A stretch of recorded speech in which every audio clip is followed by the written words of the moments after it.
O Jardim Botânico do Rio de Janeiro, ele é filho dileto de duas situações. A primeira situação foi o início da aculturação inteligente nos países ricos da Europa, das suas experiências em outros continentes.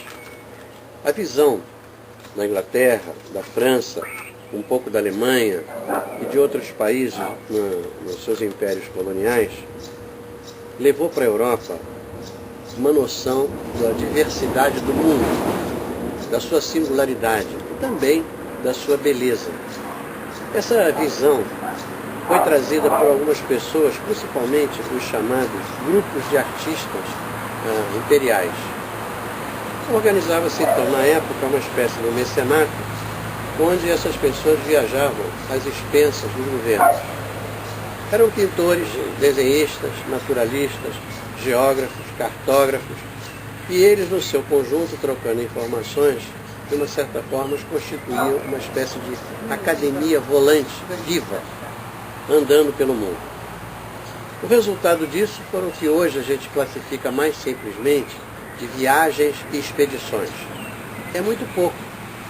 Viagem e expedição não revela a fantástica influência e os depoimentos transculturais que foram trazidos e representados nos países de origem e posteriormente migraram também da Europa para as Américas, tanto do Norte quanto do Sul, e formaram até mesmo jardins botânicos em vários lugares.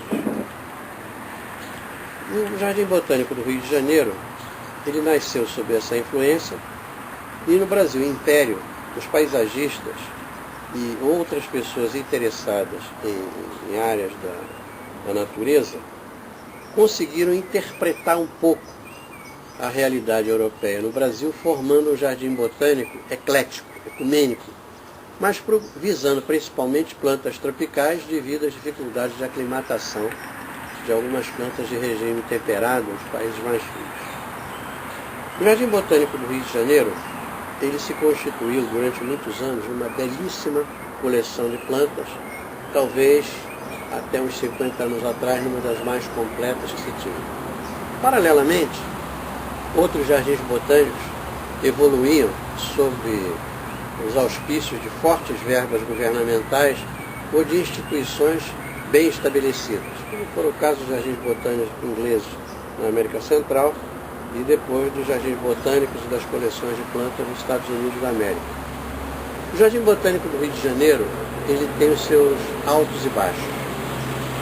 O ponto culminante do Jardim Botânico do Rio de Janeiro foi ter transformado uma sociedade que tinha raras afloramentos de interesses mais complexos sobre natureza, ecologia e paisagismo, para uma disciplina que se tornou popular pela visitação, pelo contato. Essa oportunização do contato da população carioca, e em parte da brasileira, uma vez que aqui era sede do Império, e depois sede da República, se tornou uma escola viva para a população. Aqui diversas oportunidades de conhecimento foram incentivadas, desde a engenharia agronômica, passando pela engenharia florestal, depois pelo paisagismo e chegando até a pesquisa científica. Hoje, muito bem representado, uma vez que o Jardim Botânico do Rio de Janeiro é uma fundação, é um instituto de pesquisa e ele abriga ali, então, um grande esforço de mais de uma centena permanente de técnicos, com a sua rotatividade, chegada de novos elementos e a formação de veteranos, sobre várias espécies brasileiras.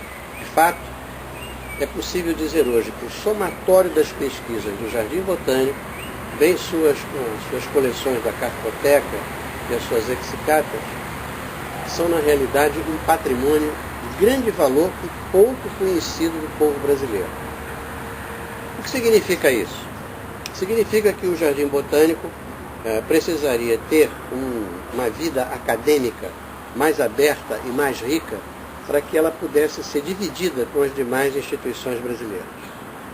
De fato, é muito recente a ideia de uma associação internacional dos jardins botânicos para que fosse compartilhado o experimentar feito pelos seus técnicos e os resultados obtidos, principalmente sobre as formas de levar ao cientista a informação científica e levar ao público as demais informações um pouco mais leves do que as pesadas descrições das ciências da sistemática. Na verdade, o Jardim Botânico do Rio de Janeiro seria uma viagem. Como seria essa viagem? Ele foi concebido para representar diversas regiões.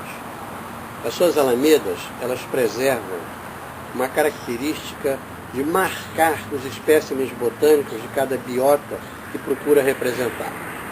Dessa forma, o Jardim Botânico procura levar até as pessoas uma impressão visual e um depoimento através dos espécimes botânicos do que é a natureza em cada região. Um exemplo bastante claro disso seria, por exemplo, a região amazônica do Jardim Botânico, onde até um pequeno lago, uma construção e o tipo físico do habitante desses lugares está representado. Existe ainda no Jardim Botânico outros aspectos notáveis. Alguns segmentos do Jardim Botânico cuidam de exposições, outros cuidam de uma biblioteca, que é bastante interessante, é uma biblioteca que merece ser consultada, uma vez que pela sua amplitude ela consegue dirimir dúvidas e encaminhar os consulentes a informações mais profundas. A outra parte seria o contato com a área técnica de pesquisa, que pode orientar os aficionados no caminho da verdade botânica, saber o que é que se está vendo em termos de espécime botânico, para que ele serve, quais são as suas características, que utilidades ele tem tanto para a economia, na indústria ou no paisagismo, e que outras formas de uso podem existir para a botânica. É fácil ver isso porque existem hoje até uma relação de plantas especializadas que vão do paisagismo urbano, com a arborização de ruas, até as formas de semeadura, com uma aceleração da germinação e do desenvolvimento das plantinhas, logo que nascem para consertar taludes e encostas e proteger tanto morros quanto construções humanas como estradas e outros tipos de interferência na natureza. O Jardim Botânico serve ainda como uma área extraordinária de lazer, por ser uma espécie de pausa nessa aceleração exagerada da sociedade moderna. Ali crianças, idosos, famílias, pessoas em lazer, ou em viagem, ou em turismo, ou simples artistas pintando, fotografando, ou mesmo pessoas na arte de contemplar, podem encontrar os estímulos necessários para pausar o seu espírito e absorver ou reatualizar a sua vivência dos ambientes naturais. É muito difícil explicar o que significa para uma pessoa esse reencontro com a natureza, mas é muito fácil comprová-lo quando se senta e observa um grande número de efeitos sobre as pessoas.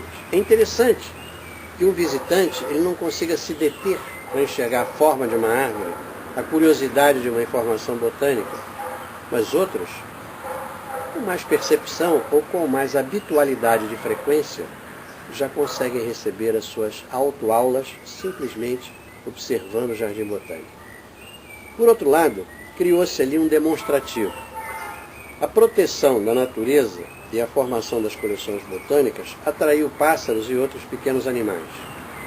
Esse atrativo é hoje, seguramente, alguma coisa que funciona para as famílias e para as crianças como uma redescoberta do paraíso. Ali, a ingenuidade, a simplicidade, a inocência, a inter-relação da biota, ela se manifesta de uma forma espontânea, sem maestro e sem ponto, e assim as pessoas, no seu tempo, com a sua maneira, podem saborear o que significa de fato a visão do que é a natureza transferida para esse mostruário botânico, da vida botânica.